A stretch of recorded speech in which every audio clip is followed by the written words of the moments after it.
اللہ اکبر اللہ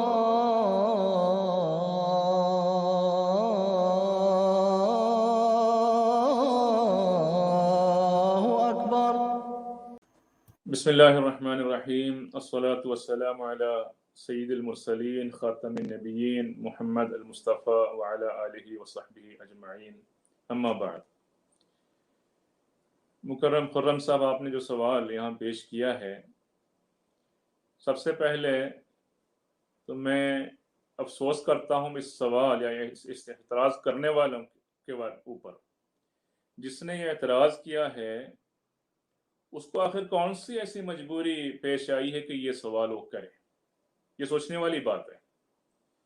بات یہ ہے کہ ان کا عقیدہ ہے کہ حضرت مسیح عیسی ابن مریم علیہ السلام بجسم عنصری یعنی مادی جسم کے ساتھ آسمان پر زندہ ہیں، اور وہ خود اسی جسم لے کر آسمان سے نازل ہوں گے۔ یہ بے شک ان کا عقیدہ ہے، لیکن اس کا ثبوت اگر پوچھا جائے ان کے پاس ہے ہی نہیں ہے۔ قرآن مجید شروع میں بسم اللہ کے بعد سے لے کر الناس کی سین تک اگر پڑھیں تو ان بیچاروں کو کوئی بھی ایک آیت نہیں ملتی جس میں اس کا ذکر ہو۔ اسی طرح احادیث میں بھی بے شک چھان بین کر لیں، کوئی ایسی حدیث نہیں ملتی جس میں اس بات کا ذکر ہو کہ عیسیٰ علیہ السلام اپنی ظاہری جسم لے کر آسمان سے نازل ہوں گے۔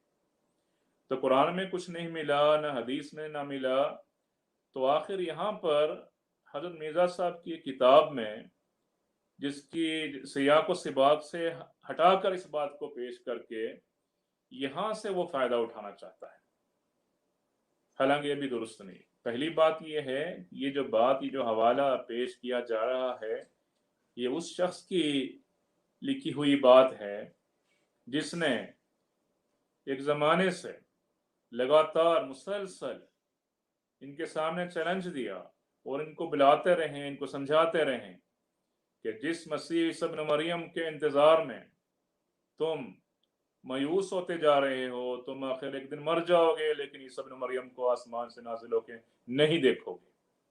پھر تمہاری اولاد بھی اسی مسیح ابن مریم کے انتظار میں زندگی گزاریں گے، مایوس ہوں گے، مر جائیں گے، پھر بھی وہ مسیح ابن مریم کو آسمان سے نازل ہو کے نہیں دیکھیں گے۔ پھر ان کی اولاد بھی نہیں دیکھے گی، پھر ان کی اولاد در اولاد اسی کوشش میں ہوگی، اسی انتظار میں ہوگی، وہ بھی مسیح ابن مریم کو آسمان سے نازل ہو کے نہیں دیکھے گی۔ تو یہ مایوسی کا عالم ان پر چھا گیا ہے۔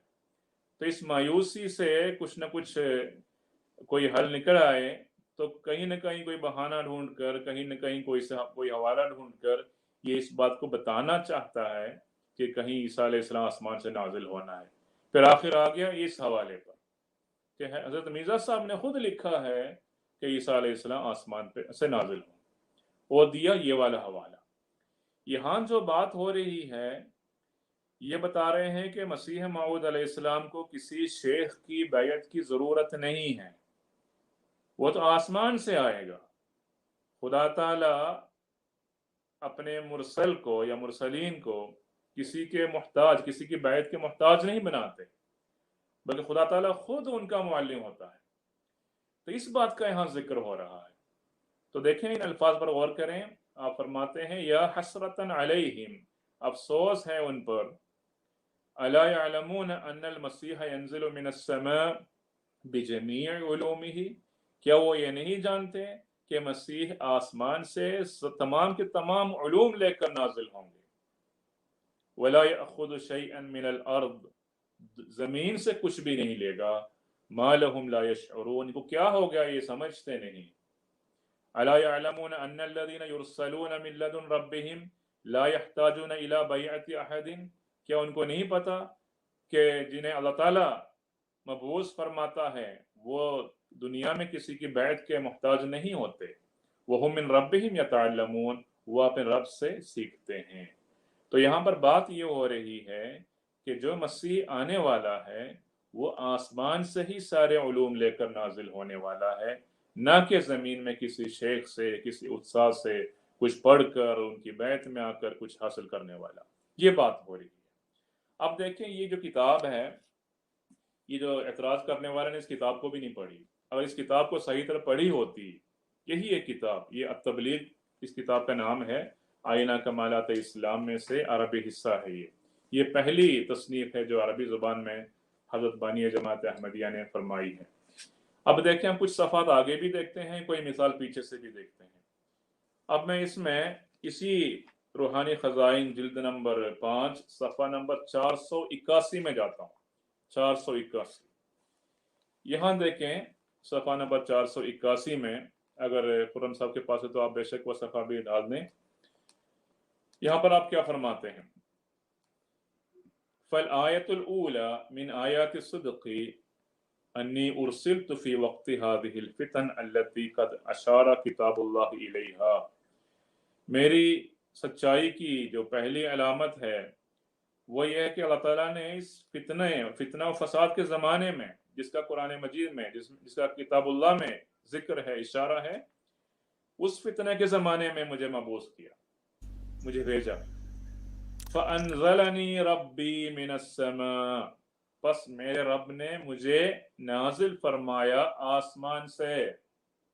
دیکھیں، یہاں پر خود حضرت بانی جماعت احمدیہ اپنے بارے میں فرما رہے ہیں کہ اللہ تعالیٰ نے مجھے آسمان سے نازل فرمایا. یہاں کیا مراد ہے آسمان سے نازل فرمانے کی؟ دیکھیں آگے دیکھیں. کما اخرج الفتن من الارض، جیسا کہ فتنہ و فساد کو زمین سے نکالا، یا فتنہ و فساد کا نکلنا زمین سے ہوا. وتکلم فی استعارات، اور استعارات کے رنگ میں بات کہی ہے. وَأَيَّدَنِي كَمَا أُيِّدَ الصَّادِقُونَ، جیسا کہ خدا کے سچے لوگ تائید کی جاتی ہے، جن کی تائید کی جاتی ہے، اسی طرح میری بھی تائید کی جا رہی ہے یا تائید کی گئی ہے خدا کی طرف سے.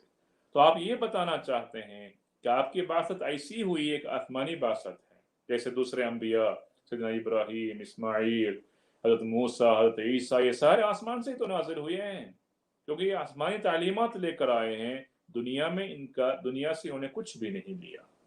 تو یہی یہاں بتا رہا ہے، یہ استعارہ کے رنگ میں آسمان سے نازل ہونے کا ذکر ہے، اور اپنے آپ کو خود آپ نے فرمایا کہ فَأَنزَلَنِي رَبِّي مِنَ السَّمَاءِ، میرے رب نے مجھے آسمان سے نازل فرمایا ہے. اب جو اعتراض تھا اس حوالے سے کچھ حوالہ پیچھے جا کے دیکھتے ہیں.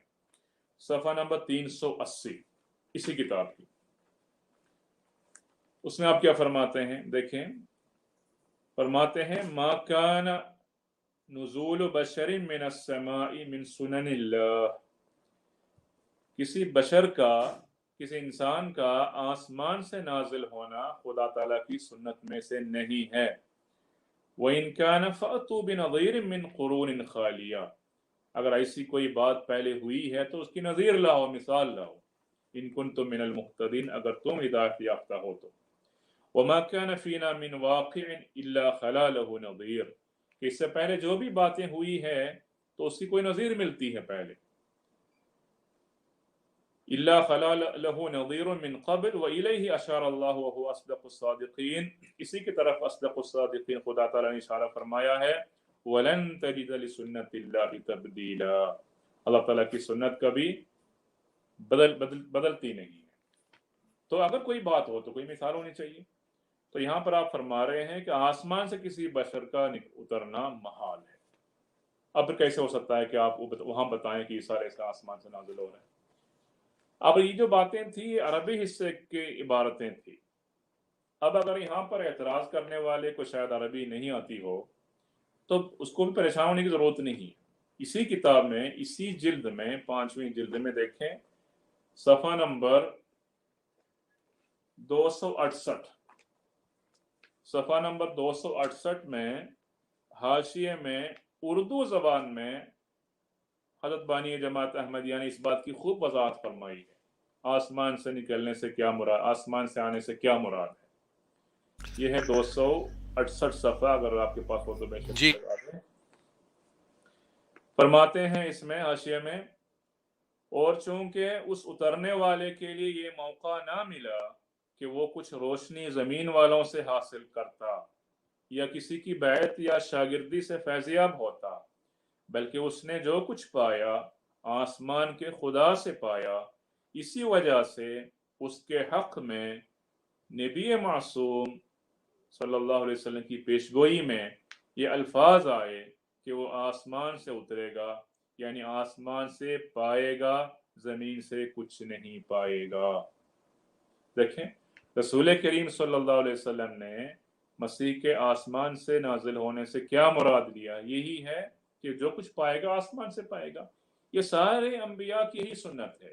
خدا تعالیٰ کی طرف سے جو کوئی مأمور دنیا میں آئے ان سب کا یہی طریقہ رہا کہ وہ سب آسمان سے ہی ان کا نزول ہوا، ان معنوں میں کہ وہ دنیا سے کچھ لے کر نہیں آئے بلکہ آسمان سے لے کر آئے، علوم آسمان سے دیے گئے، تائید الہی آسمان سے ہوتی رہی، ان کو وحی الہام کا سلسلہ آسمان سے ہوتا رہا، تو اس لحاظ سے ان کا نزول گویا کہ آسمانی نزول تھا۔ تو اس کے علاوہ میرے خیال میں اس سوال کے جواب میں مزید بولنے کی ضرورت نہیں، کیونکہ مؤلف کی ہی باتیں اسی کتاب میں چند صفحات پہلے اور آگے بھی اس بات کی خوب وضاحت وہاں پر ہو رہی ہے۔ حي على الفلاح